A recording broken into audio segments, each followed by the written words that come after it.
Bueno, el texto de Preciado que viene es Nosotros decimos revolución. Y ese texto lo vamos a contrastar con Nosotros decimos anarquía, si no podemos ser violentas no es nuestra revolución, de Foucault para encapuchadas, y con un capítulo del libro de Peter Helderlos. El capítulo se llama La no violencia es patriarcal. Todo está en internet. A su vez yo lo puse en el evento y lo puse en el grupito. Ay, qué prolijo, con todo qué prolijo. Me encanta. Yo lo bajé esto, porque yo soy más... Vos sos moderna. Claro, yo soy más Él es prolijo, vos sos moderna. Sí, me encanta papeles. Muy bien, bueno. Y a su vez puse en el evento 2 videos para que los vean así online, que es de un grupo, son unos videos, no sé quién los hizo, pero en base a un texto de un grupo insurreccionalista francés que se llama Tikkun, T-I-Q-U-N, eso está todo en el grupo. Y los videos se llaman Y la guerra apenas ha comenzado. Y a su vez recomendé, no pretendo que lean todo esto para la semana que viene, estas recomendaciones que yo voy a decir ahora, pero recomendé unos textos también de este grupo insurreccionalista contemporáneo francés, que es Introducción a la Guerra Civil, Llamamiento y otros fogonazos y la insurrección que viene.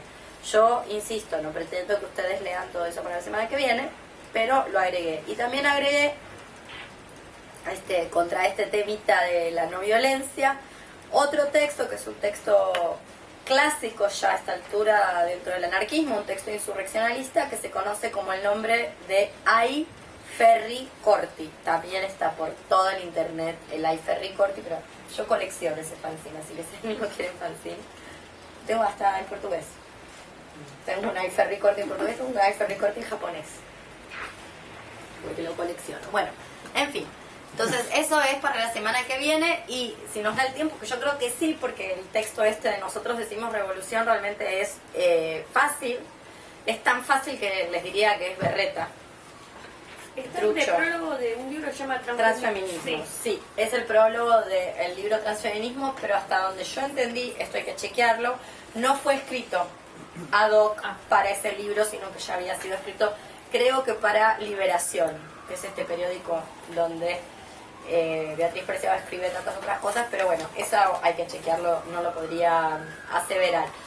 Y después un último encuentro que espero que nos dé el tiempo para ver el texto este que se conoce bajo el nombre de Marcos Forever, y oponerle por lo menos un textito de lo que sería, bueno, las lecturas postcoloniales, en fin. Hasta ahí como el plan de acción, y hoy lo que teníamos que ver era terminar con estos textos, ¿no? Con los textos que estaban en torno a quien defiende al niño queer, que eran el de Firestone, Suprimamos la niñez, y el de Edelman, que el futuro es cosa de niños, que estaba en No al futuro. Bien. Bueno, ¿pudieron leerlo al señor Edelman? Es el que más me interesa, no es que el de Firestone no me interesa. ¿Nadie leyó? A ver. Bueno, no leyó. Maravilloso, tienen todos un 1. Genial. Es un espanto esto, nadie lee nada. Bueno, qué horror. Vamos a ver si ahora tenemos suerte con la gente que vino. Traten de leer porque están buenos los textos además. Yo sé que el tiempo no abunda, pero estos textos tienen mucha sustancia. Cuando lean el de Edelman, vuelvo a decir lo mismo que dije la otra vez, como para que no se asusten. Tiene todo un trasfondo lacaniano que no es necesario entender a pie juntilla como si una fuera después a trabajar con la teoría clínica lacaniana. Digo porque es un texto que puede llegar a ser como expulsar a quien lo lee, justamente porque es muy difícil. Pero ustedes hagan una lectura furtiva y traten de acceder a ese contenido y a ese concepto. Hay un concepto que en el capítulo se expresa, que es el que a mí más me interesa, que es el de futurismo reproductivo. Ese es el concepto que me interesa que abordemos. Ustedes que están llegando, ¿leyeron el texto de Edelman? El de Edelman, sí, no completo, pero sí. El primer capítulo, el de... Sí, el de la... El futuro es cosa de niños. Muy bien. ¿Y Yami? Sí. Excelente, Yami lo va a explicar. Se deja la zapatilla. Se va corriendo. Sí, salud. Se va corriendo. Vení, Yami, vení que vos lo vas a explicar. Perfectamente bien. Porque no lo leyó nadie, entonces... ¿qué trajiste? ¿Palta ahí? ¡Ay! Ciruela. Esa. No sé cuántos somos, hay 8. Bueno, yo igual no como. Yo tampoco. Así que yo como una ciruela y te voy al hospital. Yo tengo el problemita, ¿viste? Este problemita que tengo del Crohn, que en realidad Sí, por eso. no como nada que sea laxante. Bueno, Yami, ¿qué entendiste del futurismo este reproductivo de el futuro es cosa de niños de Edelman? Uy, perdón. Qué oportuno. Qué oportuno. Nunca más oportuno se lo Bueno, empiezo yo. Dale. Empiezo yo entonces. Edelman va a decir, es una pena porque yo tenía más ganas de debatirlo, este texto, que explicarlo así en una palabra. Tenía ganas como de debatirlo con ustedes. Él va a generar un concepto al cual le va a llamar futurismo reproductivo. Y va a decir, va a dar una definición del futurismo reproductivo. Va a decir que el futurismo reproductivo es la imagen del niño que moldea la política. El niño en inglés es the child, lo cual es mucho más rico porque the child no es ni masculino ni femenino, es la niña, el niño, la niñe, etcétera, etcétera. Y lo aclaro ya, no es un niño real, en el sentido de un niño material que acaba de nacer. Justamente ese es su problema, esta imagen de the child, que moldea toda la política y que Edelman va a decir que es un privilegio heteronormal, se convierte en el horizonte perpetuo de la política reconocible. Es decir, como si la política se organizara en torno a esta creación de esta imagen, que es la imagen de el niño con mayúscula, que por supuesto es una imagen. ¿Podemos llamarlo un nivel regulatorio? Bueno, él no lo dice. ¿Pero podría funcionar como eso? ¿Y qué entendés vos por ideal regulatorio? Como justamente una idea, digamos, no un niño real, sino como que moldea las conductas, no solo al niño, sino las conductas para con lo que consideramos un niño. Lo que yo entendí del texto, yo creo que esta figura de child en sí es un ideal regulatorio, en todo caso es un ideal regulatorio de la política, no del niño, no de los niños reales, no de esto que Occidente moderno, y de ahí el texto de Shulamit Firestone, suprimamos la niñez, no esto que Occidente ha venido a organizar y crear que llama la infancia y la niñez. Digo, si es un ideal regulatorio, si el niño es un ideal regulatorio como imagen, lo que regula es la política. O sea, dice, prescribe cuál es el horizonte de la política. Por ejemplo, y cuál es el horizonte de la política tanto para las políticas de derecha como para las políticas de izquierda, va a decir Edelman. O sea, Edelman en este capítulo se va a cargar a todo el mundo. Hago un paréntesis. Este capítulo a mí me interesaba incluirlo por dos motivos. Salud. Primero porque hacía bastante tiempo que alguien no escribía un texto con tanta vehemencia y tanto odio. O sea, un texto tan mala leche. Hacía bastante tiempo que alguien no escribía un texto así como que mandaba la mierda a un país. Literalmente, digo, en un momento eso se pierde en la traducción, creo que lo habíamos visto, pero fuck, y manda a todo el mundo al fuck, al carajo. Eso por un lado. Y por el otro, porque pese a estar citado en Quien defienda al niño queer como parte de la bibliografía de ese texto de Beatriz Preciado, justamente la hipótesis con la que estaríamos trabajando es que el texto de Beatriz Preciado realiza la misma operación que el capítulo de Edelman critica. Colocar a un niño imaginario, a una narrativa del niño, el niño y la familia, por ejemplo, en el centro de una operación política queer. Esta es la crítica que hace Edelman. Edelman, cuento la historia por atrás, Edelman va a decir que si algún valor tiene las políticas queer es su valor negativo. ¿Su valor negativo de qué? De la organización social. Y la organización social tiene en el centro a esta figura. Esta figura que no es una niña travesti real que está bajando desde Jujuy o desde Salta o desde la periferia. Es un imaginario, no existe. ¿Se entiende? Bien. Bueno, va a dar un ejemplo de, no solamente de las campañas pro vida, o sea, contra el aborto, sino de las campañas feministas a favor del aborto. No sé si la gente que leyó el texto lo vio eso. Él va a decir que incluso cuando se defiende el derecho al aborto o a la libertad del cuerpo de la mujer a controlar su propio cuerpo, se lo hace en función de la prerrogativa por el futuro de nuestras hijas. O sea, el aborto es algo que hay que lograr, no aquí ahora por nosotros, no, por las hijas que vamos a tener y entonces que tenga ese mañana mejor, ¿no?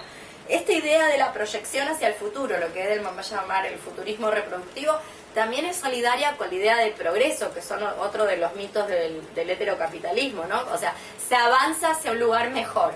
La idea de que los derechos avanzan hacia un lugar mejor, una reconciliación con ese futuro. Entonces él va a decir que siempre se hace por medio de una lucha de elección reproductiva por nuestros hijos e hijas, ¿no? Y yo pensaba que de elección sobre el propio cuerpo que deberíamos lograr por el futuro de nuestras propias hijas, y el feminismo se atrevería a hacerlo por el futuro de los derechos laborales de nuestras futuras hijas trabajadoras sexuales. Digo, el límite, lo que Edelman, ¿por qué estoy dando este ejemplo chistoso, entre comillas? Porque Edelman va a decir que el límite del futurismo reproductivo está marcado por lo inasimilable de algo que él va a llamar la cuididad, o que ha sido traducido como la cuididad, ¿no? Es decir, el niño, the child, esta imagen, entrega una idea de futuro reconciliado. Es la figura por quien hay que mantener un orden social establecido, hay que mantener ese deber ser del orden social. Y todo aquello, de ahí la chanza que hacía antes, todo aquello que lo amenace o todo aquello que lo discuta o discuta su hegemonía es tomado como elemento a reprimir o a desmantelar o a eliminar. Exacto. No sé si llegaron a ver entonces en esta hipótesis de Edelman de trabajo, ¿dónde estaría dado el valor de esto que denominamos la cuididad? ¿Qué leíste el texto? Tragá. No. ¿Cómo era la pregunta? No, ¿dónde estaría, según Edelman, dónde estaría dado el valor? ¿En qué residiría el valor de la cuididad? En su dimensión negativa. En su dimensión negativa. Muy bien. ¿Su dimensión negativa de qué? No, estaba pensando en suprimir la niñez. Perdí el sentido. Tiene sentido, sí, por eso me parecía que había que leer juntos esos dos textos. En negar justamente este futurismo reproductivo, en pos de la que ahora, es como lo que decíamos recién, igual no me acuerdo exactamente cómo es lo que le dice el texto, pero en su dimensión negativa, en tanto no se hace en pos de, nace en pos de un niño ni de un futuro, y menos de un niño como lo que decíamos recién, regulador de las políticas. No sé si te estoy entendiendo esa parte, Sofía. Justamente que el futurismo reproductivo tiene como límite lo negativo de la cuidad, o como sea que lo pone en el texto, porque niega esto. Claro, o sea, porque lo deja fuera de sus objetivos o de sus prioridades o de su existencia directamente. Sí, el valor social, lo que es el valor definido socialmente es esta figura, este horizonte de expectativa llamado the child, el niño, y el valor de la queeridad reside en el desafío, o sea, el enfrentamiento, el reto a ese valor socialmente establecido por la figura del niño. Entonces Edelman va a decir que en realidad son los discursos de derecha con esa magnificación, si se quiere, de lo que puede hacer el colectivo GLTB o el colectivo queer, es decir, como engendros venidos desde el infierno a devastar la familia, quienes dan en la tecla, según Edelman, acerca de la potencia insurreccional de lo queer. O sea, si la queeridad tiene una potencia insurreccional, es justamente aquello que están marcando estos discursos de derecha. Cuando los discursos de derecha dicen, bueno, deben haber visto los memes que circulan por Facebook, que son todos muy chistosos, como por ejemplo, como el otro día vi uno de así se crea una familia, y hay dos heterosexuales dándose besitos, y así se destruye una familia, y hay dos gays recontra con la colita desnuda arriba homonormativos, recontra homonormativos dándose besos en el culo, y es muy gracioso, ¿entendés? Con esa oposición de imagen. Claro, así se destruye una familia. Bueno, ahí vemos operar el futurismo reproductivo y esta cuestión de la queeridad como fuerza negativa que se enfrenta a la fantasía política que está en el niño, ¿no? Y lo que va a decir Edelman, que en pos de la libertad, que es una libertad imaginaria, porque este niño, the child, en realidad no existe más que en los discursos que lo convocan, que en pos de la libertad de ese niño imaginario, del futurismo reproductivo, es que se reprime o se incluye como una variable más a tolerar cualquier cuestión que no produzca, cualquier acto que no produzca un futuro. Digo, cualquier acción de la cual no salga una reproducción. A mí lo que me interesa es que pensemos todas juntas, a partir de este texto, digo, como para bajarlo un poco a tierra, así como el ejemplo que yo daba al comienzo de si el feminismo estaría, así como está dispuesto a luchar por el futuro del derecho a elegir de sus futuras hijas, y estaría dispuesto a luchar por el futuro de los derechos laborales de sus futuras hijas trabajadoras sexuales, pensar ejemplos de dónde estaría esta queeridad, además de los memes de los católicos y los providas asustados por unos besitos anales. En dos culitos así, no sé, espera muy fuerte, diciendo, perdón, pero ese culo gay homonormativo no me construye nada, señor católico, hay que desrealizárselo. Señor católico. Señor católico, no le tenga miedo. No le tenga miedo a ese culo blanco, terso. Es muy suave para no. Bueno, ¿cuáles serían, pensemos todas juntas como qué ejemplos podríamos pensar de esas prácticas o de esos casos donde se rechaza el futurismo reproductivo y por ende son vistos como amenazas, ¿no? ¿Qué se les ocurre? Bueno, cuando, no sé si tiene que ver, pero como hablábamos la otra vez de estos clubes de gays que tenían como un sexo deliberadamente sin protección, como exponiéndose al contagio de enfermedades o a morirte mañana echándote un polvo, digamos. Tal cual, los barebackers. No me importa.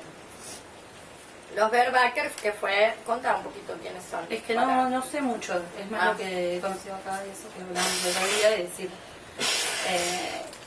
creo que está bastante relacionado con prácticas sadomasoquistas, y está como establecido que no te vas a poner un forro, no estás pensando en eso, estás pensando en el placer que vas a tener en ese momento con la persona o las personas con las que quieres hacerlo. Justamente estás rechazando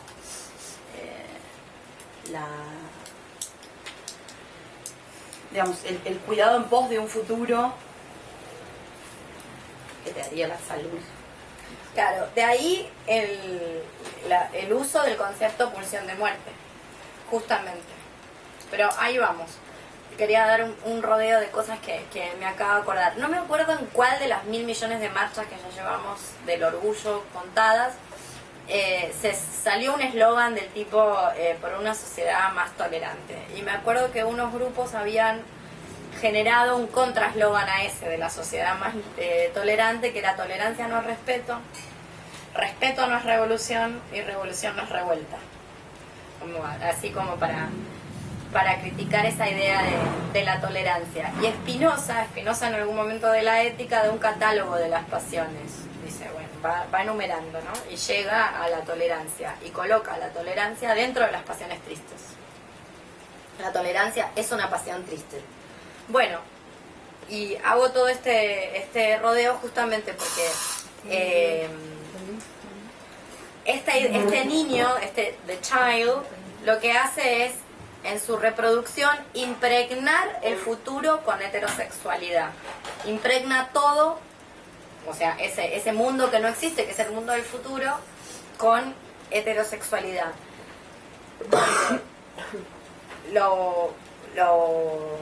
El pensamiento más liberal o las políticas liberales o las políticas de izquierda hablan de tolerancia a esta diversidad sexual a la cual habría, justamente por eso decía lo de la pasión triste, habría que tolerar como una posibilidad sexual más.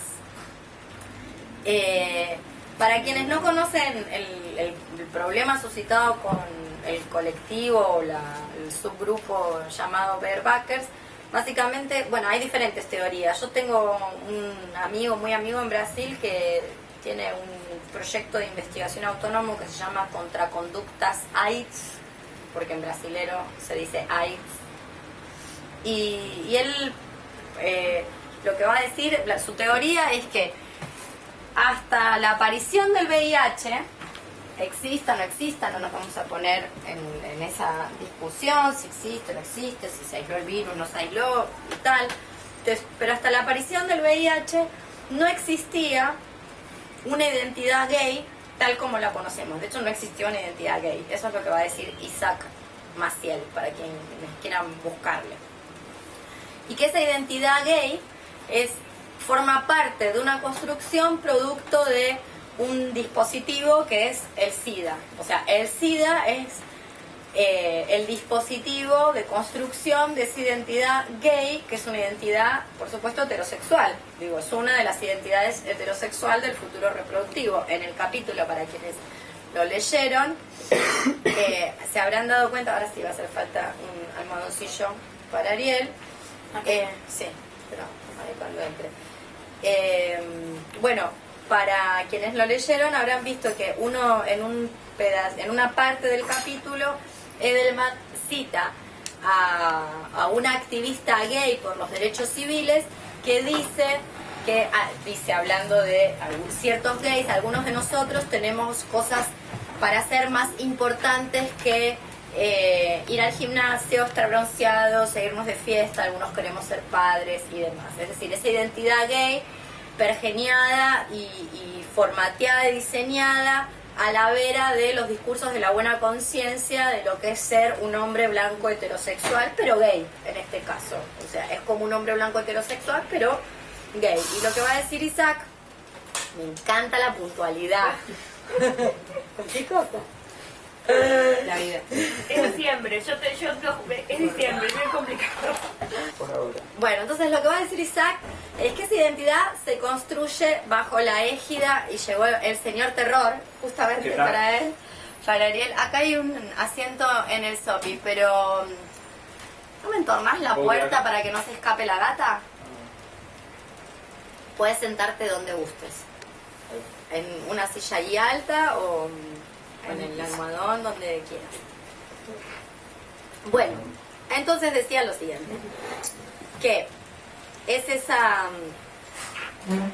identidad que yo llamaría esa raza híbrida gay heterosexual que se crea a partir entonces del dispositivo del SIDA y ese terror infundido a partir de la pandemia del VIH. Yo decía, no nos vamos a adentrar en si existe, si existió, si no existe, etcétera, etcétera. Hay almohadoncillos. ¿Es acá?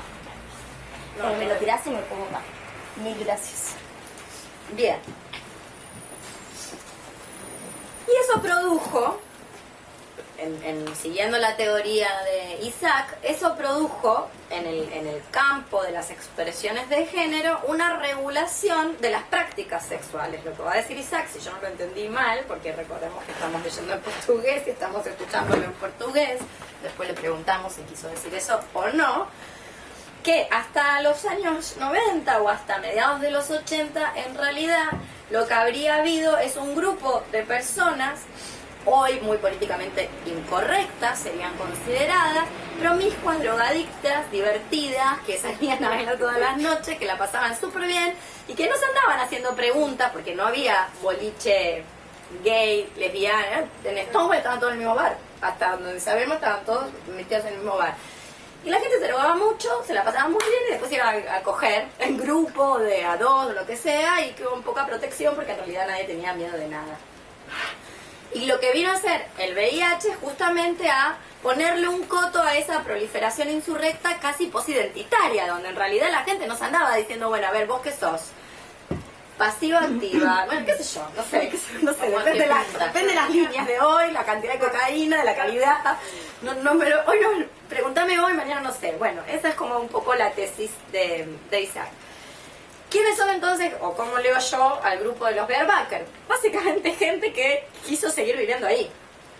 No parece mal tampoco, claro, ¿no? Entonces, en un mundo donde todas tenemos que ser correctas ciudadanas, heteroimperiales de bien, no importa si después nos gusta la merluza o no, pero correctas ciudadanas de bien, bueno, habría todo un grupete, que es un grupete gay, en este caso homosexual, pero bueno, eso es casi lo de menos, anecdótico, que con un consentimiento informado, porque la gracia de Bierbacher es que vos sepas que el otro tiene el bicho y que te lo puede pegar, digo, si no, no es gracioso.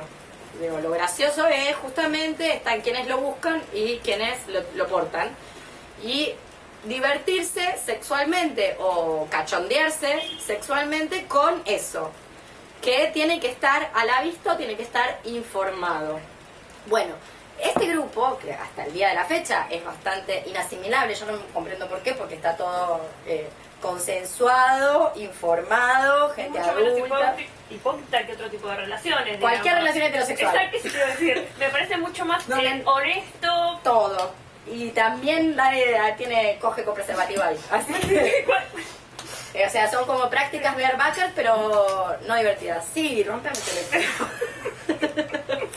Y si no, algo peor que es que lo tenga y no te lo digas y Pero de hecho, entre las prácticas heterosexuales muchas veces pasa Eso eso. Todo el tiempo. Sí, eso Pasa sí. todo el tiempo. Todo el tiempo. Eso. Basta ver las revistas del corazón. Sí, no heterosexuales también, ¿no? No, bueno, o sea, no digamos que la no heterosexualidad no salva de nada.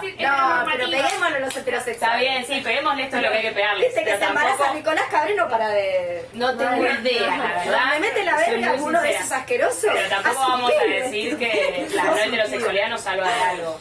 Son terriblemente fértiles todas esas porquerías.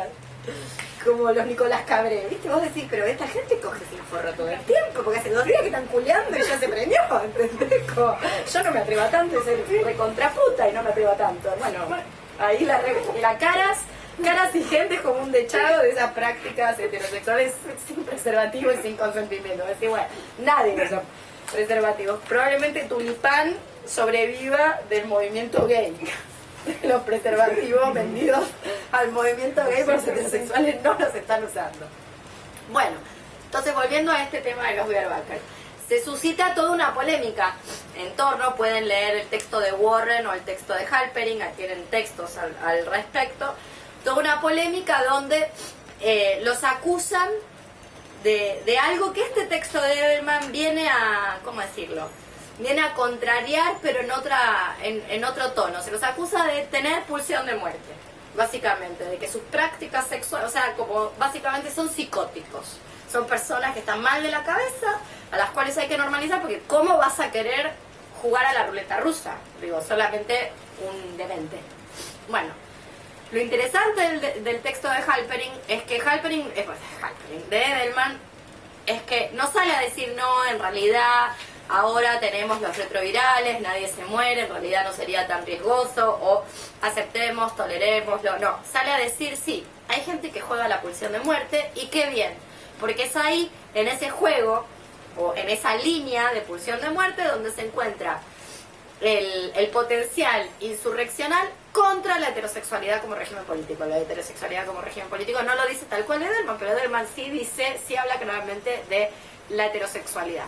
Y dice que si una misión, entre muchas comillas, tiene lo queer, es insistir en perturbar la organización social. ¿Cómo? Mediante sus prácticas. Tener prácticas que no es un programa de acción política, obviamente el texto de Edelman. De hecho, como la gran parte de los textos queer lo que hacen es describir un campo antropológico que ya está operando, y lo que él dice es que hay que insistir en perturbar la organización social misma. O sea, que lo queer tiene que insistir en esa negatividad de pulsión de muerte, en esa cantidad o en aquello que no puede ser expresado.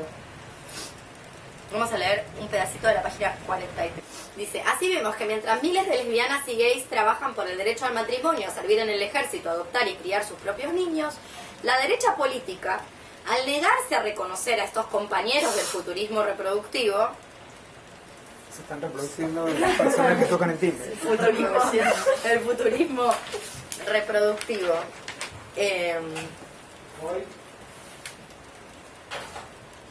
bueno, entonces dice: así vemos que mientras que miles de lesbianas y gays trabajan por el derecho al matrimonio, a servir en el ejército, a adoptar y criar sus propios niños, la derecha política, al negarse a reconocer a estos compañeros del futurismo reproductivo, rechazan sus esfuerzos invitándonos a arrodillarnos ante el altar del niño sagrado. El niño que podría ser el testigo de alguna conducta íntima, inapropiada u obscena. El niño que podría encontrar información sobre peligrosos estilos de vida en Internet. El niño que podría coger un libro provocativo de las estanterías de la biblioteca pública. En resumen, o sea, ¿qué está haciendo? Está enumerando todos los órdenes donde, desde la buena conciencia, porque algunos de estos órdenes opera el feminismo, se le exige al Estado control en pos del niño, en pos de este niño que no está aquí, pero al cual hay que Y que proteger. podría. O sea, como Sí. la potencialidad, como el riesgo, la peligrosidad Sí, futura. que no haya literatura obscena, que no haya pornografía, máquinas. Que no haya pornografía en la estantería de la biblioteca pública. Y bueno, después, ¿qué entendemos por pornografía? Ahí está el límite. Maquinon todo. Si fuera por Maquinon, Prender Fuego Sade, primero. Cuando no, Ovidio y otros clásicos.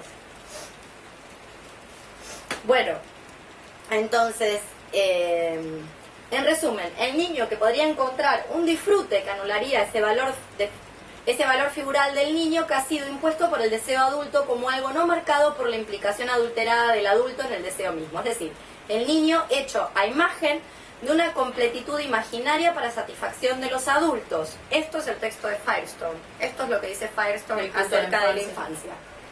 Es el culto que se empieza a generar después del medioevo.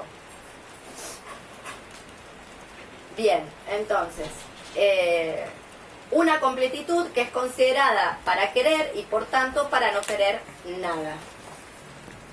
El niño va a decir, o sea, insalvablemente este futurismo reproductivo, este niño por el cual se hacen las cosas o en pos de quién se hacen las cosas, va a decir Edelman, es un producto heterosexual. No sé si llegaron a ver, para quienes leyeron el texto, qué definición da de los queer, porque Edelman arroja una definición de quiénes son los queer, que a mí me gusta, es una buena manera de ver quiénes son.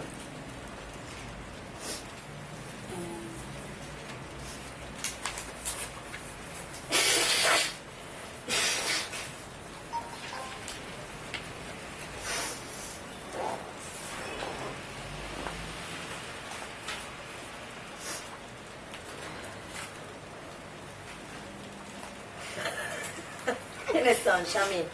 ¿Quiénes son? Como Moria. ¿Vieron ese video de Moria? Genial. ¿Quiénes son? Grita Moria, que la estaban criticando. Y dice, ¿quiénes son? Bueno, ¿quiénes son? Nadie. Bueno, va a decir que los queer son todas aquellas personas estigmatizadas por no adecuarse a los cánones heteronormales. Es interesante esta definición de todas aquellas personas estigmatizadas por no adecuarse a los cánones heteronormales, porque bajo esta definición podemos incluir no solamente gays, lesbianas, travestis, sino cualquier cuerpo de diversidad funcional, que también es objeto de la eugenesia del futurismo reproductivo. Piensen que, no sé cómo funcionan en otros países, pero en la Argentina forma parte del protocolo médico de urgencia y recomendación a las familias la extirpación de los úteros Down, para que justamente no se reproduzcan. Entonces, esta idea de los cuerpos o las personas estigmatizadas por no adecuarse incluye toda una variedad de corporalidades y de prácticas que no tienen que ver con simplemente, no es que no lo incluyan, pero no tienen simplemente con aquello que estamos acostumbrados a ver como diversidad, expresiones de género. Y además remite a esta idea que Edelman hace mucho, refuerza, ¿no? Hace mucho hincapié, que es la derecha es la que entiende cuál es el valor oposicional de lo queer. Y que ese valor oposicional implícito en las prácticas queer no está en la paciente tolerancia y asimilación que los colectivos van logrando a los derechos civiles, sino en la disolución radical del contrato heterosexual.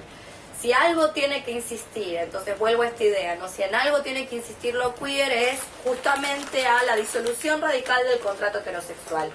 Muchas veces esto se realiza sin una autoconciencia, no es un movimiento consciente de un sujeto que logra ser, logra iluminarse, sino que a veces tiene que ver, y esto es lo interesante, con ese exabrupto a la norma que está en el goce y en el deseo, o sea, con la pulsión de muerte, como los Beiderbecke. No es que los Beiderbecke son necesariamente un grupo político de vanguardia, no, quieren seguir cogiendo como cogieron siempre, los pone eso, y no piensan dejar de hacerlo, y se encontraron la vuelta para poder seguir haciéndolo, como a la vieja usanza.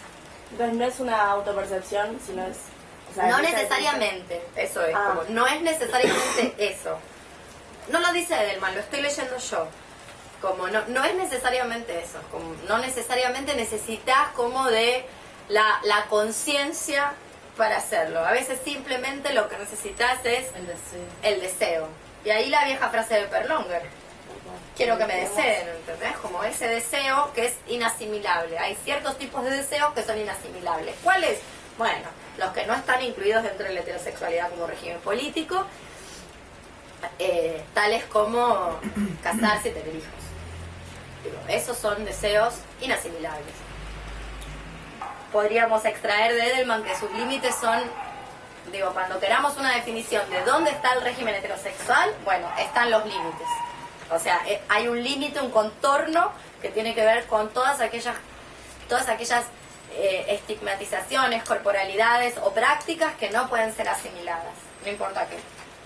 No van a ser asimilables, no son asimilables. ¿Dónde está la pulsión de muerte en todo esto? Bueno, la pulsión de muerte está en aquellas prácticas, Edelman va a decir, que desintegran el yo. Y al yo lo va a llamar la prótesis que mantiene el futuro. Si la política es la elaboración social de la realidad, el yo es la prótesis que mantiene el futuro. Entonces, la queeridad es todo aquello que destruye esa prótesis, que desintegra el yo.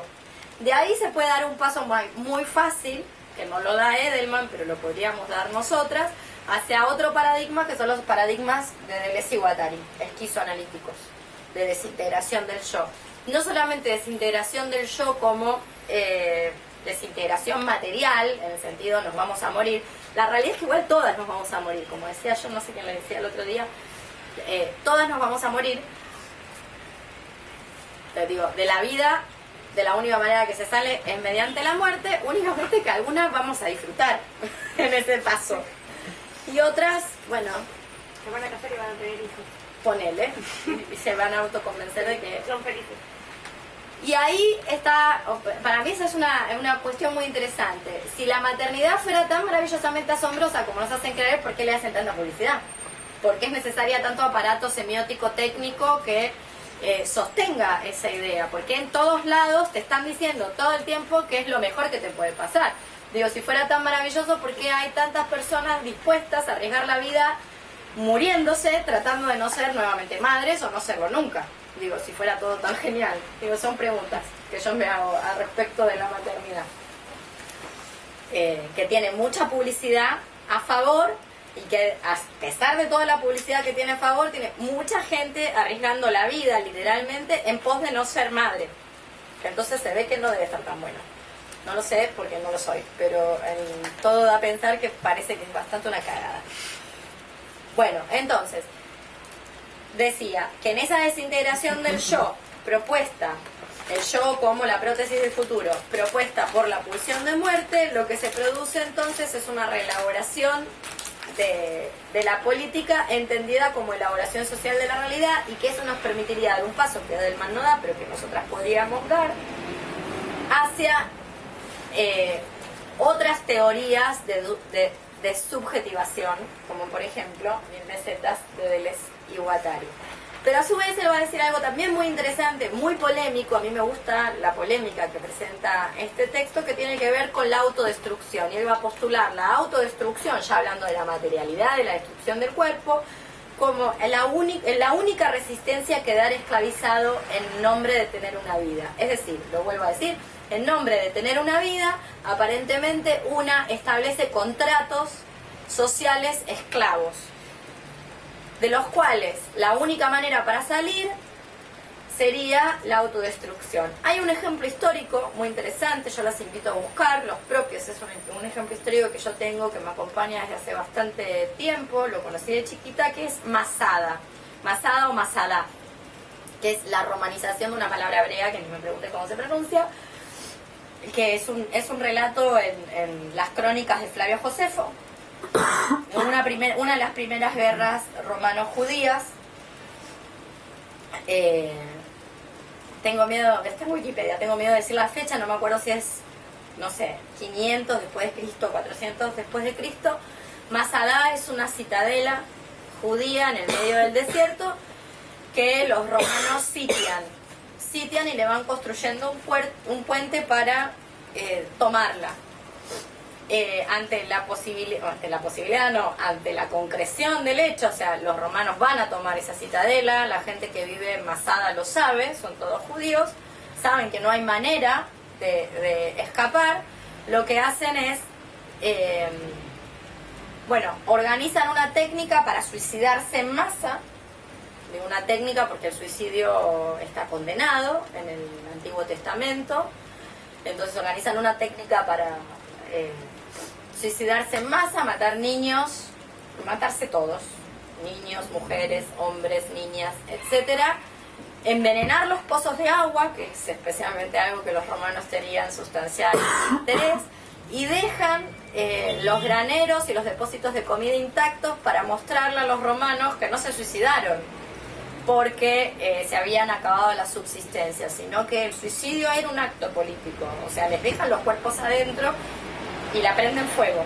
O sea, cuando los romanos entran no les sirve casi nada de lo que hay, y dejan esa autodestrucción como evidencia de que se niegan nuevamente a ser esclavos. Un pueblo que ya había sido esclavizado, recordemos que históricamente esclavos de los faraones egipcios, se niega a los romanos, como todo el mundo sabe, los romanos no tienen como política el exterminio, tienen como política la asimilación esclava y ciudadana.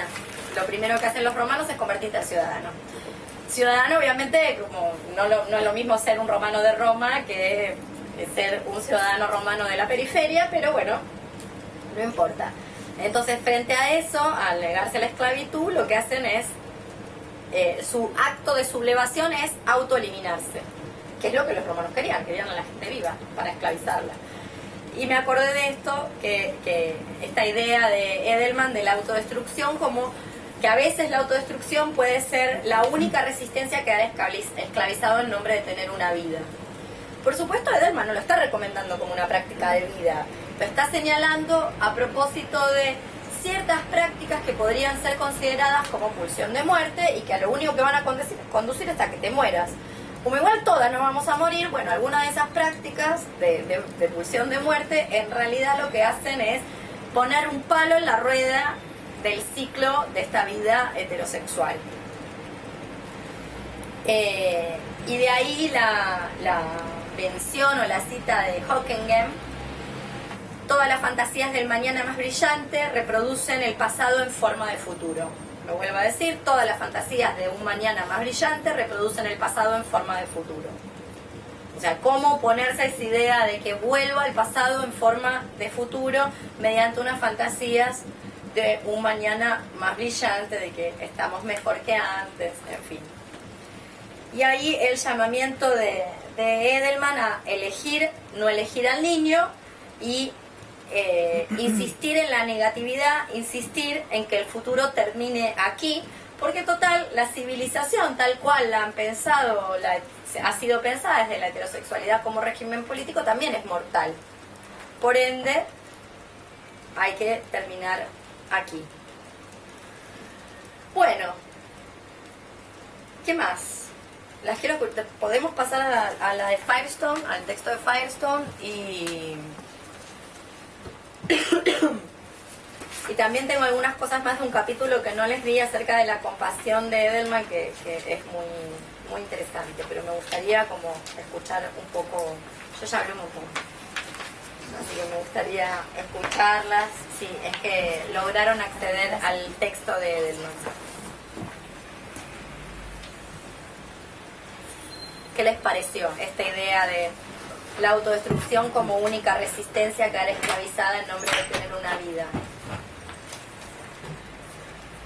Recordemos, mientras van pensando, recordemos que en ese texto histórico de Monique Wittig, del pensamiento heterosexual, Monique Wittig va a decir que no solamente la heterosexualidad como régimen político organiza los asuntos humanos conscientes no inconscientes, y nosotras habíamos dicho los asuntos humanos y no humanos, conscientes, inconscientes, animados, inanimados, o sea, lo organiza todo, sino que además tiene una función retórica, que es poetizar o romantizar el mandato de tú serás heterosexual o no tendrás existencia social.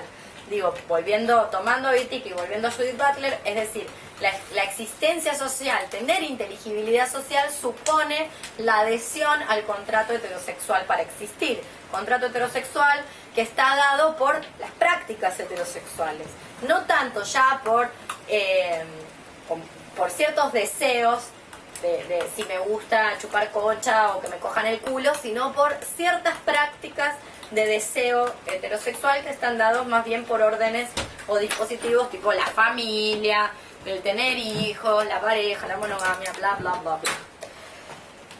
Entonces, de ahí como podemos enlazar esta cuestión del nombre de tener una vida. El nombre de tener una existencia social es que una queda esclavizada dentro de estas retóricas que finalmente de lo que hablan todo el tiempo es de preservar o de cuidar ciertos órdenes por los niños o por el niño.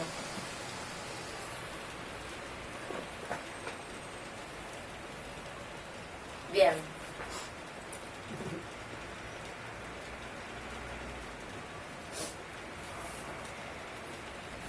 ¿Alguien quiere comentar algo? Qué callada.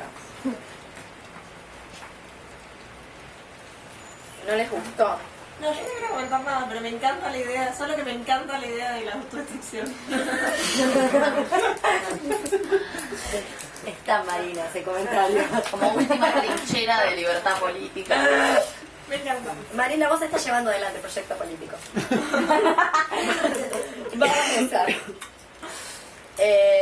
Acá está la frase maravillosa. Miren, esta es la frase de los gays heterosexuales, en la página 127. Va a decir, esta fusión... Bueno, no empiezo desde ahí. Cuando The New York Times Magazine, por ejemplo, publicó en 1998 un número dedicado a analizar la situación concreta de grupos demográficos diversos, Dan Savage se llama el apellido, bueno, Savage. Dan Savage encontró en el balbuceo de un bebé la música para calmar a la bestia gay masculina. Y lo cita: los padres gays, escribió, no están solamente firmando un compromiso con nuestro futuro político, sino con el futuro y punto. Y muchos de nosotros hemos decidido que queremos ocupar nuestro tiempo en cosas más importantes que hacer abdominales, el circuito de las fiestas de ambiente y las drogas de diseño. Yo no sé qué hay más importante que eso. No lo descubrí. Como, esto es el retrato de mi vida. Como, no hay nada más importante que esto, hasta donde yo sé. Leer, ponele. Pero para eso te llora un bebé y te cagó la lectura. Bueno, sigo con Dan Savage y sus maravillosas ideas. Para mí y para mi novio, dice Dan, criar a un niño es un compromiso para tener un futuro. Y considerando cómo han sido los últimos 15 años, tal vez el futuro es el último elemento de estatus que nos queda a los hombres gays. Y sigue Edelman. El mensajero podrá ser aquí un hombre gay, pero el mensaje es el de la reproducción obligatoria, tal como está inscripta en el anuncio espectacular antiabortista que mencioné en el capítulo 1. Elige la vida porque la vida y el bebé y el significado están todos juntos en la cuerda floja, amenazados por el contrapeso letal del narcisismo, el SIDA y la muerte. Elementos que surgen de ese compromiso con las erupciones sin sentidos del goce asociadas con el circuito de la fiesta de ambiente, que nos remiten al circuito de la pulsión. Este fascismo con rostro de bebé que alienta a los padres, ya sean gays o héteros, a unirse a un coro de alabanzas en plan Tomorrow belongs to me. El mañana me pertenece. Bueno, esto resume toda la idea del libro de Edelman. Y es lo que decíamos recién, lo que más fijan son los que más claro la tienen. Van a destruir todo, sí. ¿Quién? Eso. Como estos promiscuos, estas putas promiscuas van a destruir todo. Sí, esa es la idea. Sí. O sea, como que en vez de en un punto es como la reacción es como la pista de que sí, de que efectivamente, digamos, si nos tienen miedo, entre comillas, es porque estamos construyendo algo. No. Sí o no. Porque digo, con el matrimonio igualitario esta es el fin de la familia y para mí no hay nada más familiar. Sí, más ultra familiar que habilitar a que haya más personas que se puedan casar y tener una relación monogámica y criar hijos e hijas legalmente. Pero también había otra voz muy de, bueno, esta es como la ampliación de la familia. Está bien, pero digo, si nos vamos a guiar, si la pista va a venir a partir de la reacción de los reaccionarios, No muchas siempre veces nos podemos necesariamente, confundir. pero es sintomático de algo que tiene alguna potencia. Sí, para mí el matrimonio igualitario no tiene ninguna potencia. Para mí tampoco. Claro. Para mí tampoco, pero no estoy dando ejemplo del matrimonio igualitario, estoy hablando de las putas promiscuas. Está bien. De hecho, Digo, hay situaciones en las que sí, pero tampoco nos podemos guiar solo por eso porque, Per Longer, si lo vamos a tomar, hablando de la muerte de la homosexualidad, y sí, es la muerte de la homosexualidad. Digo, ya la homosexualidad no nos habilita a ninguna cosa. De hecho, este señor Dan Savage nos lo deja bien claro. En el año 98. Claro, el matrimonio nos lo más deja un re diodo. claro, como... En el año 98 ya lo andaba diciendo por ahí. Sí. Sí, de hecho, tristemente lo digo, ¿no? Como las personas que deseaban la habilitación, que deseaban la habilitación matrimonial, prometieron ante el altar de la heterosexualidad como régimen político que sus hijos iban a ser iguales a los de los demás. Si algo tenían que prometer es que no, que iban a ser como nada, y... porque... Pero salieron a prometer Claro, lo que están cumpliendo. esos niños y esas niñas que no habían nacido no tenían ningún tipo de capacidad. No eran niños, de hecho. Claro, por no habían eso. nacido en primera Esa instancia. nada ya estaba totalmente arreglada a partir de una promesa inexistente. ¿De Como... qué iban a hacer esto? Claro. Sí, Que no iban a hacerlo sexo. sí, como lo prometieron ante el Prometemos altar. que no los vamos sí, a violar. Sí. Cuando tendrían que había haber una dicho cosa todo así. lo contrario. Nosotros vamos a hacer banda tal de cual. gente que se coja entre sí. Ponele, ¿entendés? Como decirle a Mirta Legrand cada vez que Mirta alucina en su sueño o fantasía erótica, porque tiene como una fantasía erótica pedófila la Mal. vieja, ¿viste? Como de que hay un gay fornicando con un niño. Yo creo que se masturba con eso, porque lo saca siempre a colación. Es muy fuerte, como tiene una porno armada ahí en la cabeza de su propio hijo homosexual, no sé, siendo violado por, no sé, el marido de ella, no sabes. En fin, cuestiones que tendrían que haber salido a decir, y sí, esto es lo que va a pasar y vamos a encargarnos de que sean todos maricones. Ninguno heterosexual. De base. De base, de base, programa político de acciones que acá todos juntos.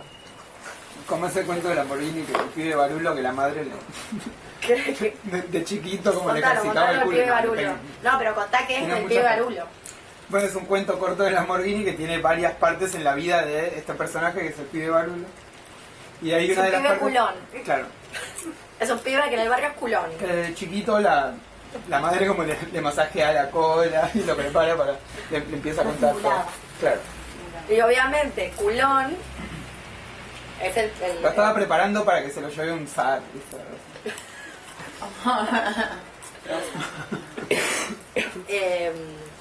Sí, y la contraprestación de esto que están diciendo, yo no sé qué decir al respecto, ¿no? Pero así las cosas, y pese a que hoy claramente estos gays integracionistas no presentan ningún filo político, la realidad es que sigue sin dar igual ser puto o no puto, ser gay o no sé, en mi gimnasio nadie se insulta diciendo, vos heterosexual. Gritan, no sean putos. En cualquier trabajo, yo estoy en un lugar que encima es hiper machista, donde las Puto mujeres son es objetos sinónimo de son cosas de cobarde, mujeres, de pecho frío. Y Claro. sigue siendo. Como hasta el nivel de los agravios sigue siendo como Puto, maricón, Nena. nena. como sí sabemos que no tiene fuerza insurreccional, no tiene esa potencia, y así las cosas siguen operando el temor de fondo de la homosexualidad. Digo, todavía yo no conozco, digo, seguro que hay, pero no está divulgado, familias heterosexuales que le rueguen a Jesucito que sus hijos salgan marica. Bueno, una vez conocí una chica, diseñadora de moda, que pedía por lo favor. menos que me salga puto. Sí, que lo pedía. Sí, que si no fuera, que nena o maricón, que si no se iba a poder relacionar. Y lo pedía. Pero, Durísimo. sí, bueno, viste cómo son las madres. Claro, De ahí durísimo. no sale nada bueno. Nena o maricón. Como, Pero todas las demás seguro que le machitos salió mal la también graba de horribles. Claro, fútbol, claro. no lo Espero, mató. espero. Bueno, no sé. No sé. No sé, quizás, andás a ver, quizás un niño de la calle en este momento, en situación de Creo calle. que haya sido un varón Capaz. trans después. Lo peor que te pueda pasar, ¿qué es lo que te da miedo? Bueno, yo te lo deseo. Así, ¿cuál es tu miedo? Que sea que, bueno, que te salga eso. ¿Qué sucede en general además? Y sí, a fuerza de desearlo reprimidamente es lo que finalmente ocurre. Mirá la Mirta. Tal cual. Mirá la Mirta. Claro ejemplo. Claro ejemplo de todo, Mirta. Mirta Legrand. Pero nos va a enterrar a todas. Sí, el público siempre se renueva. El público siempre se renueva. Capaz que ya murió y se nos logramos. Como Fidel Castro. ¿Murió Fidel Castro? Todavía no, Es ¿no? malísimo si es un holograma. Se supone que no. Bueno, vamos a suprimamos la niñez de Firestone. Va, si quieren, no sé. Y si no, seguimos aquí con Edelman. Bueno, Firestone ya habíamos dicho algunas cosas de ese feminismo radical de los 70. Tiene 23 años cuando escribe este texto, para mí no es un dato menor, es muy muy joven y ella forma parte, había nacido en el seno de una familia ortodoxa, acá otro ejemplo de lo que pasa. Una familia judía ortodoxa y salió Shulamit Firestone. Mi mamá era misionera en la iglesia católica. ¿De verdad? Te lo juro. ¿De verdad? Un besito para la como En el Susana. 2014. Para que... Pero me sorprende. Igual, perdón, pero me sorprende. Ya hicimos el chiste, ¿no? Que son todas lesbianas las que están en los colegios católicos. Colegio de monjas. Todas. Eso, que no se extingan los colegios de monjas. La fábrica de tortas, sí. Por favor, que no haya nadie desde la buena conciencia por el futuro de nuestras hijas cerrando las escuelas de monjas. Eso no. No, por favor, eso no tiene que Las pasar. monjas queer. Evitémoslo políticamente, que no se cierren las escuelas de monjas. No, va a ir muy mal. Va a ir muy mal. Bach va a cerrar, va a fundir. Va a fundir. Va a fundir. ¿Y una qué va a hacer? Si toda esa producción de la escuela de monjas, y seguro que se le va a ocurrir, a alguna solita se le va a ocurrir, no, que la educación laica. Paolín, esto se lo dedicamos a Paolín. Paolín está haciendo campaña por la laicidad en los colegios católicos, y esto es terrible, va en contra de nuestros intereses como clase lésbica. No lo tenemos que permitir. No lo tenemos que permitir. No, que fuera de joda, no. Terrible. No, yo no lo siempre- quiero permitir. Tiene que seguir habiendo monjas, si no va a haber más torta. Bueno, fuera de joda, volviendo, suprimamos la niñez. A mí este texto me interesa, bueno, por varios motivos. Primero, porque es más fácil conseguir este texto que conseguir el texto de Philippe Ariès, que ella está reseñando, donde se hace todo este debate, esta genealogía histórica de cómo se crea la figura de la infancia históricamente del medioevo a la modernidad. En segunda instancia, porque es un texto, como casi todos los textos del periodo, muy de barricada, inflamable, mala leche, que comparte esas características con el de Edelman y que paso a paso, y esa es una de las hipótesis de este taller que ustedes ya conocen, es lo que si alguna vez ha tenido Beatriz Preciado, bueno, lo han dado perdiendo por ahí. Que es su capacidad de molestar a la gente, ¿no? Digamos que en este texto, no en este capítulo, pero en este texto, Firestone ha dicho una cosa como parir es como cagar calabazas. Una cosa increíble, creo que hoy ningún editor te publica un texto que diga una cosa así, ¿entendés? Parir es como cagar calabazas. Y bueno, y si te ofendes, pues joder, qué mala suerte. Como es un texto súper ofensivo y a mí eso me resulta interesante.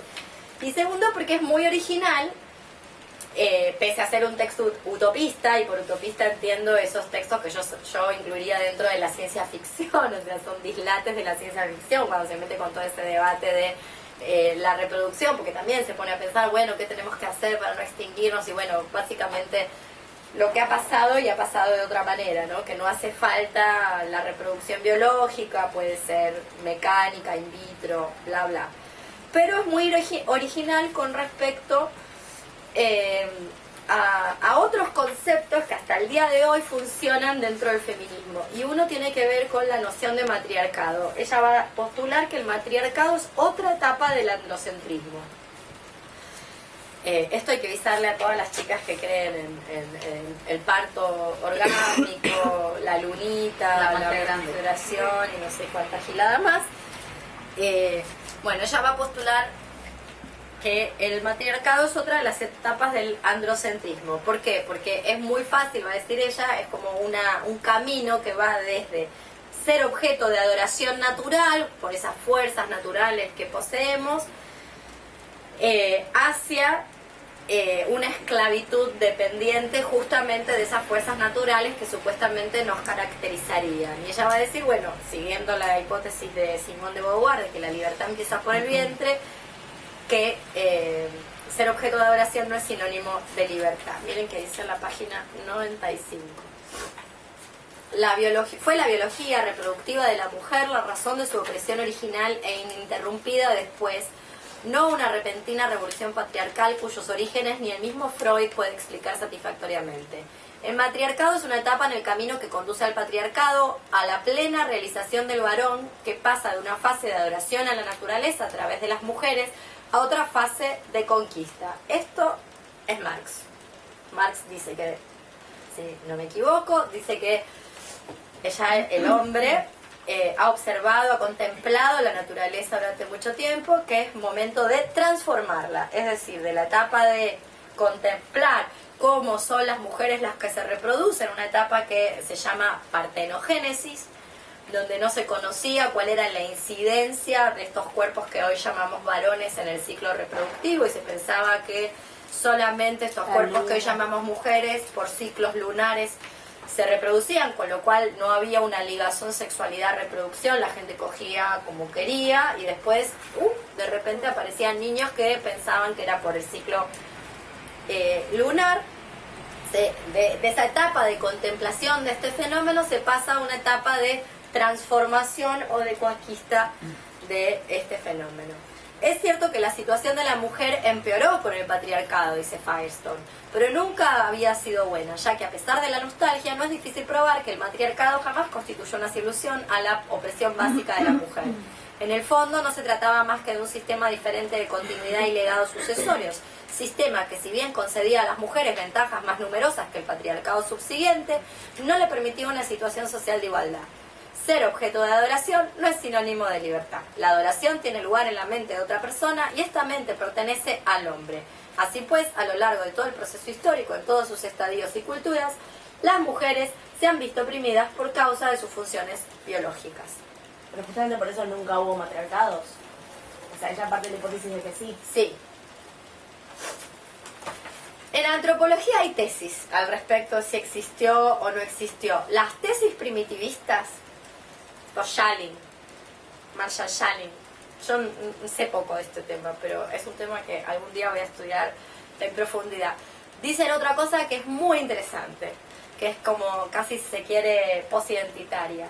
Dicen que no tenemos elementos arqueológicos para suponer una organización sexual como la concebimos hoy, porque no hay.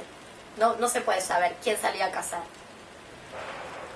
No tenemos los elementos como para suponer ese tipo de organización. Bueno, y acá hay una construcción narrativa del pasado. Exactamente. En función Eso es lo de que las funciones no lo biológicas dicen del así, presente. no lo dicen desde el feminismo, pero se puede extraer de esas lecturas, de que no hay manera de leer eso, que eso es una operación que se hace desde el presente cuando se ve el pasado. Y otras dicen, basándose en la partenogénesis, lo que van a decir es que en realidad esto que vemos como opresión biológica de estos cuerpos que hoy llamamos mujer, dada su supuesta función biológica, en realidad en ese mundo, en el mundo de la prehistoria, neandertales y cromañones, no sería tal, sobre todo para los neandertales. Porque en realidad quienes salen a cazar, primero que se caza más vale poco, menos de lo que suponemos en la actualidad, menos de lo que las películas nos han contado. O sea, en realidad viven de la recolección. La caza es como una changa para tener un poquito más de comida más piola. Digo, se vive de la recolección. Y la recolección la hace todo el mundo, porque son nómades. Entonces, mientras van caminando, recolectan. Eso primero. Y segundo, que sale a cazar el elemento menos importante de la manada. No es el más importante. Por eso van los hombres, porque no lo que hoy llamamos hombres, ¿no? Porque no participan en la reproducción, no saben cuál es la participación. Entonces, te va a matar un mamut, que mate a lo que no traen cría. No es que la mujer queda adentro por la opresión, sino que queda adentro de la cueva, en los periodos de glaciación o en las casas de mamut. Hay gente que directamente descarta esto, dice, no tenemos manera de suponer y de afirmar que no participaban. No hay manera de saberlo, no es suficiente las pinturas rupestres donde aparece el cazador muerto con un falo erecto, que eso es lo que hay. Básicamente después no hay manera de ver si son, qué son. Y los restos y demás. Y la otra es esta, que en realidad no participa de la caza, que es una práctica muy peligrosa, justamente aquellos individuos dentro del grupo que no tienen valor. O sea, participan de la caza los que no tienen valor, justamente porque no traen nada. Y al revés de lo que se piensa, no es que el exterior está marcado como nuestra cultura con cuestiones de emancipación, libertad, riesgo. O sea, nuestra cultura, el quedarse en el hogar es sinónimo de opresión. No hay hogar en la prehistoria, en principio, y en realidad quienes salen y se arriesgan a que te coma un tigre diente de sable o un lobo de esos gigantes que existían en ese momento, o que te mate un mamut o te caiga encima una avalancha, en realidad es aquel que no tiene ningún valor. Por ende no hay que conservarlo. Igual de todas formas eso tampoco sería matriarcado. Suponiendo que tenemos herramientas para... O de última no tenemos las herramientas para saber si lo era o no. Yo estas cuestiones las toco recontra mega de oído mal.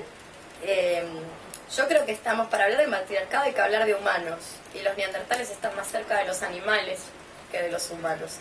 Y lo digo en el mejor sentido de la palabra animal. Así les va. Digo, en un momento neandertales y cromañones coexisten durante un periodo en el continente que hoy es Europa. Y los cromañones, de quienes descendemos, esas son las malas noticias, no descendemos de los neandertales, descendemos de los cromañones, tienen técnicas de caza extensiva. De hecho, se supone que son los que exterminan a los mamuts. A los mamuts no les cae un rayo.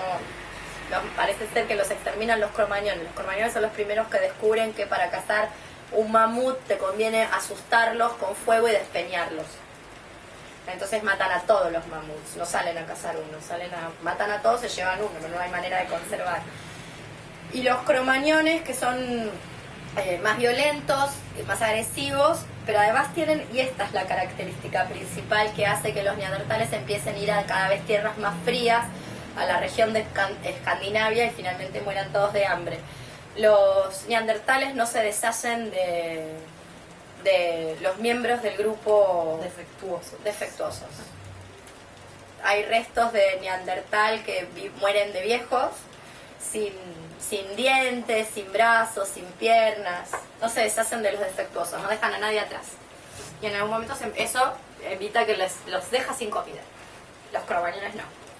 Si no servís, la supervivencia del más apto, si no servís al grupo, que te coman los dientes de sable. Y bueno, entonces yo me parece que no estamos hablando de gente. Digo, ese es el primer... Lo digo en el mejor sentido del término. Digo, a mí me parece mal la gente, me parece fea. Entonces todo aquello que no se parezca a gente me parece mejor. Te ayuda porque va a ver qué es lo que ella llama matriarcado en el texto. Como lo clásico. Una organización de mujeres supuestamente poderosas que reinan dada su función biológica reproductiva. Y oprimen y que son adoradas. Y que son adoradas. adoradas. De adoración del hombre. Son objeto de adoración. Entonces ahí dice, ser objeto de adoración no es sinónimo de libertad, porque la adoración está en otra parte. Y tomo un texto clásico en la antropología, que ahora no me acuerdo cómo se llama, que yo lo vi cuando estudiaba. Después les busco el nombre y se los paso. Es un texto clásico que habla de la construcción del matriarcado, no de la construcción del patriarcado, que ese es otro texto clásico, sino que es un texto que postula que es un texto clásico que postula que existió el patriarcado y lo prueba y demás. Un texto de la antropología prehistórica clásico. Está citando ese texto, ¿verdad? No me acuerdo si está ahí. Bueno, después lo buscamos. Bien, entonces va a decir que la infancia en momentos previos a la modernidad no era como nuestros días, sino que los niños eran considerados adultos en miniaturas y que eso lo que les permitía es no ser esclavos dependientes de sus padres. Va a decir que... no estar controlados, sí, dice también. Sí, va a decir que el desarrollo de la familia moderna supone la descomposición de una sociedad más integrada y más amplia, organizada en pequeñas unidades autónomas, que así estaba organizado el medioevo. Entonces, vos tenías 7 u 8 años y lo que hacía quienes te gestaron, conseguirte que fueras aprendiz de un gremio y que vivías dentro de ese gremio. Y así estaban organizadas hasta las ciudades medievales, el gremio de los zapateros, el gremio de no sé qué. Y entonces vos formabas parte, aprendías un oficio y que eso te permitía cierta independencia económica, independencia de la familia que te gesta, y que además, o sea, esa organización en unidades más autónomas. Esto es de Philippe Ariès, está tomado de Philippe Ariès, que es un historiador medievalista de la escuela, trabaja con Foucault, Ariès, o trabajaba con Foucault. Y que la familia moderna lo que viene es a descomponer este sistema de organización, donde entonces el niño es un adulto en miniatura, y no esclavos dependientes de sus padres. Y que a partir de que los niños comienzan a ser considerados, y fíjense la relación con el futurismo reproductivo, ¿no? Que los niños comienzan a ser considerados como seres impolutos a proteger, y que la función de protección y de cuidado ya no pasa por una organización social más amplia o por esas unidades o esos gremios en las que se organiza la sociedad, sino que queda en el comando de la familia, es la familia la que permite entonces todos los otros abusos propios de este dispositivo familiar. Y entonces ella dice que hay una relación entre la feminidad, pensemos que estamos en los albores de la teoría feminista moderna, ¿no? Donde hay todavía una relación feminidad-mujer, ¿no? Pero que hay una relación entre feminidad y niñez en la manera en la que se construyen como clases inferiores al hombre. Página. Sí, igual en el momento dice que no había, que no hay infancia femenina, ¿no? Una cosa así. Me la perdí. Mostrámela. Hay un momento, creo que Mary Wollstonecraft dice algo como que la inocencia es un nombre de Cupido que se le da la ignorancia, algo así. Lo dice algo así, de una manera algo así. Que me hizo acordar recién. No, tranquilo, gracias. Igual buscarme yo ahora te digo. Bien, página 114. Va a decir, a esta manera de, o sea, lo estoy leyendo en relación a esta construcción de las clases inferiores al hombre, ¿no? En mi propio caso tuve que adquirir el hábito de la renuncia a esta sonrisa falsa, que constituye casi un tic nervioso en todas las adolescentes. Esto significó que sonreía raras veces, porque la verdad es que cuando llegaba a sonreír con sinceridad, ya eran pocos los motivos para hacerlo. Mi ideal táctico para el movimiento de liberación femenino es el boicot a la sonrisa. Al declararse la campaña, todas las mujeres deberían abandonar instantáneamente sus sonrisas congraciadoras y sonreír tan solo cuando las complaciera de verdad a ellas. Del mismo modo, la liberación infantil supondría poner punto final a todas las caricias no solicitadas por el mismo niño. Esto evidentemente abogaría por una sociedad en la que las caricias en general no fueran algo susceptible de desaprobación. A menudo la única demostración de afecto que el niño recibe tiene este carácter artificial. Claro que el niño puede preferir esto a nada. Muchos hombres son incapaces de comprender que sus fáciles muestras de intimidad no sean consideradas como un privilegio. ¿Han pensado alguna vez que la persona real que habita dentro de este animal niño o animal hembra puede preferir no ser objeto de caricias en este instante preciso, no ser acariciado precisamente por ellos o no ser siquiera objeto de su atención? Imaginemos por un instante la consternación de este hombre si algún extraño se le aproximara en la calle de modo similar, dándole una palmadita, murmurando, balbuceando una jerga infantil, sin guardar ningún respeto por su profesión o por su virilidad. En suma, si los miembros de la clase trabajadora y de los grupos minoritarios actúan como niños, es porque los niños, sean del estamento económico que sean, constituyen realmente una clase inferior, al igual que la han constituido siempre las mujeres. El nacimiento de la familia nuclear moderna, con su anejo, la infancia, estrechó los nudos en torno a un grupo económicamente ya dependiente, ampliado y reforzando lo que no había sido más que una ligera dependencia por medios usuales. El desarrollo de una ideología al afecto, el desarrollo de una ideología al efecto, de un estilo de vida, de lenguaje, vestido y modales específicos, etc. Con el aumento y exageración de la dependencia infantil, también la servidumbre femenina respecto a la maternidad alcanzó sus cotas máximas. Niños y mujeres se encontraban ahora en el mismo mísero bote. Sus opresiones empezaron a ejercer una influencia recíproca intensificante. A la mística de las excelencias de la maternidad, la grandeza de la creatividad femenina natural, se añadía una nueva mística en torno a la excelencia de la infancia y a la creatividad de la educación infantil. No sé qué le pasó a Preciado. No lo leyó, se ve. No lo leyó, parece. No sé, es un texto muy clásico, les digo. Dialéctica del sexo de Firestone. Y vuelvo al tema que nos convoca de la hegemonía. El problema cuando emerge una hegemonía es que no se permite la existencia y la visibilidad de otros textos que digan cosas muy antagónicas a esa hegemonía, como es este caso, que es un texto mega clásico citando textos mega clásicos, digo, porque es el de la mística de la feminidad, es el de Betty Friedan. No se es feminista si no se llega algún día al texto de Betty Friedan de la mística de la feminidad, el cual es sumamente criticable en muchas cosas, pero es fundador del feminismo contemporáneo.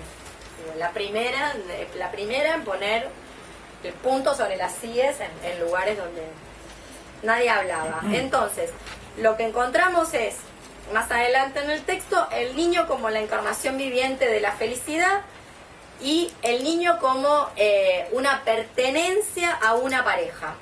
O sea, que es la encargada de cuidarlo, protegerlo, estimularlo. Y también habla en un momento de una conceptualización de la infancia como la edad de oro, y que dice que contrario a lo que podría postularse a partir de lo que venimos diciendo, hay una creencia a que al niño se lo liberó de la carga y se lo liberó, dice. Existe una creencia general de la idea de haberse conseguido el progreso, porque en nuestra época los niños han sido finalmente liberados de las odiosas herramientas de trabajo. Y tienen derechos. Claro, Y uno de sus derechos es el derecho a no trabajar. Exacto. Y a disfrutar, necesariamente. Y dice como que también algo que yo lo leía... Después juegan con cosas que los subjetivan en obreros, pero bueno. Obvio.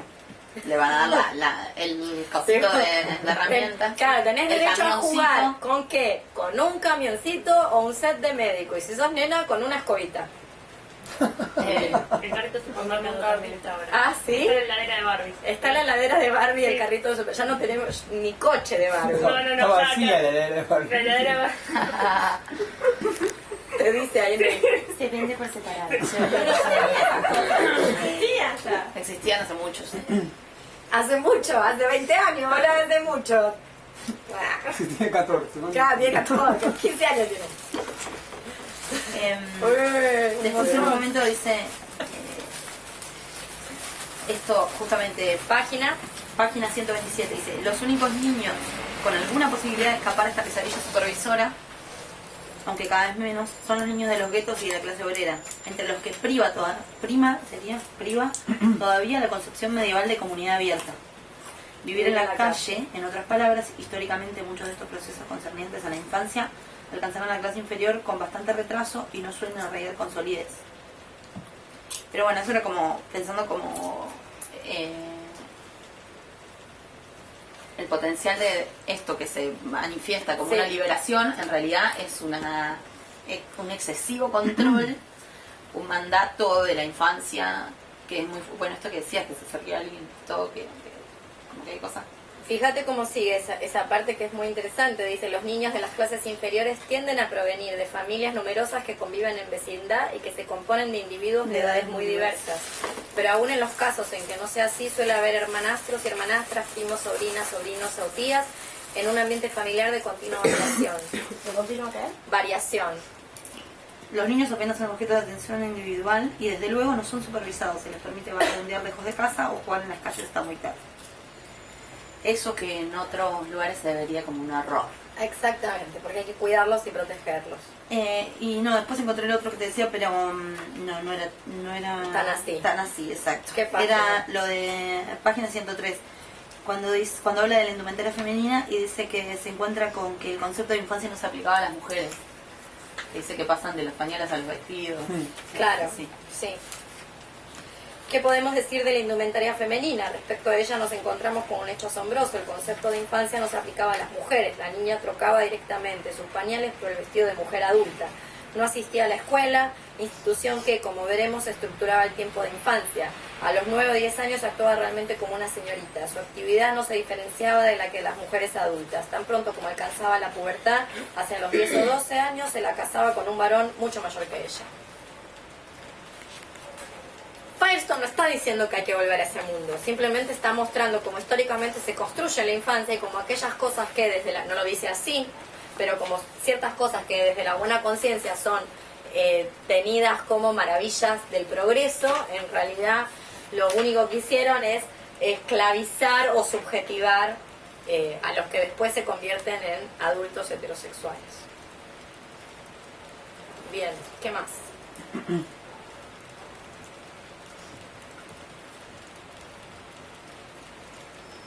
Me gustó algo que es medio un detalle, pero cuando habla de los espacios, dice que hay parques para los niños, dice que son... dice, nuestros parques proporcionan la metáfora perfecta para una sociedad como la nuestra, objeto de segregación cronológica. Yo tuve una botella de agua. Acá está. No se va nadie. Eso me parece la botella de agua. Nadie se va si no aparece la botella. Anita en la puerta así con... Esto me pareció muy interesante. Revisando los bolsos. A mí me hicieron una vez nos hicieron revisar los bolsos mientras recitábamos el preámbulo. Como los presos que hacen cantar. Sí, en la escuela privada. Y obviamente lo que buscaban no apareció, que nunca se supo bien qué era. Perdón, ¿qué ibas a decir? No, me encantó Este momento. la idea de segregación cronológica y lo conectado con la vez pasada cuando en el, no me acuerdo si en el texto de Mariluz Esteban o cuál era que planteaba como las mayores aberraciones, que decías como cuando veíamos lo de El triángulo de Rubin. una especie de Sí, el triángulo de claro. Rubin. Entonces decía que en lo último estaban las transgresiones etarias, digamos, o algo Sí. así. Y La pensaba, gerontofilia. bueno, la gerontofilia y la O la pedofilia. pedofilia. Y nosotros pensábamos la otra vez que no aparecían en esa conceptualización necrofilia ni zoofilia. Nos parecía fuerte que no aparecían. Bueno, no importa, eso queda ahora afuera, pero lo pensamos ese día, me acuerdo. Carezco de todo conocimiento y categoría como para ese tema. Claro, pero directamente estaba afuera, eso nos parecía raro. Parecía loco. Yo puedo dar cuenta de mi relación zoofílica con la gata, pero es de ella, ¿eh? Es de ella, ¿eh? Ella me somete a mí. Ella me somete a mí. Yo soy su esclava sexual. Vamos a decir las cosas como son. A ver, yo no, es ella la que me somete. Y si se queda, la somete a todos ustedes también. Bueno, para organizarnos, para quienes continúen esos 2 encuentros más, la semana que viene entonces nos toca Helderlos. En realidad nos toca Nosotros Decimos Revolución, que es el prólogo del libro Transfeminismos, y lo reitero, le vamos a oponerle 2 textos por lo menos, que es el de Helderlos, La no violencia es patriarcal, y Nosotras Decimos Anarquía, si no podemos ser violentas, no nuestra revolución, que está en Foucault para encapuchadas. Todo está en el evento y en el grupo, y si no lo he enviado por mail, así que no se vuelvan locas tomando nota, pero sí son cortos los textos, son fáciles. El de Helderlos, que es el único largo, es una pavada, así que leanlo, se lee así rápidamente. Y agregué otros textos, lo vuelvo a decir, lo dije al principio, pero como hay gente que llegó tarde, lo vuelvo a decir. Agregué 2 videos de Tikkun que se llaman, están en YouTube, que se llaman Y la guerra apenas ha comenzado. 3 textos de Tikkun que no pretendo que los tengan leídos, pero como para que vean nuevas teorías insurreccionalistas contemporáneas, que son Introducción a la Guerra Civil, Llamamientos y otros fogonazos, y la insurrección que viene, y un texto anarco-insurreccionalista clásico, de la que todos los capucha conocen, que se llama Ay Ferri Corti. Que, bueno, en fin, que el fin de semana está la Feria del Libro Anarquista, seguro que se consiguen un fanzine. Así que bueno, eso es para la semana que viene. Y había otro, uno que se llamaba parecido a este de Tikkun, uno. Y en el otro, ¿quién represado? En el último. Marcos Forever, para el final. Ah, lo estoy el que dejando. describan. Y teorías postcoloniales. Y hacer un poco polvo, por lo menos los memes zapatistas, que yo no sé si los crearon. Yo quiero creer que los memes zapatistas no han sido creados por el movimiento zapatista. Cosas como, cuando una mujer avanza, ningún varón retrocede. Ese tipo de frases maravillosas. Son memes de Facebook. Ya a esta altura, como merchandising zapatista. ¿Qué es lo que debe estar viendo Beatriz Preciado? Porque imagínate que a Chiapas no fue. No, No sé, las amigas que yo tengo que han ido, que dicen que la cucaracha tiene este tamaño y que te caminan por las hamacas paraguayas. Imagínate que a esa negrada no va a ir. Despejo. Sacame las cucas, mire. Sacame esta asquerosidad, ¿entendés? Sacame esta asquerosidad, que no hay agua bien. Esa para el final. Para la Navidad. Pero que se va a salir justo de Navidad, pero 18. ¿Eh? Es 18, así que Claro, claro. Y así le mandamos un beso al subcomandante. Y, a ver. Bueno, eso.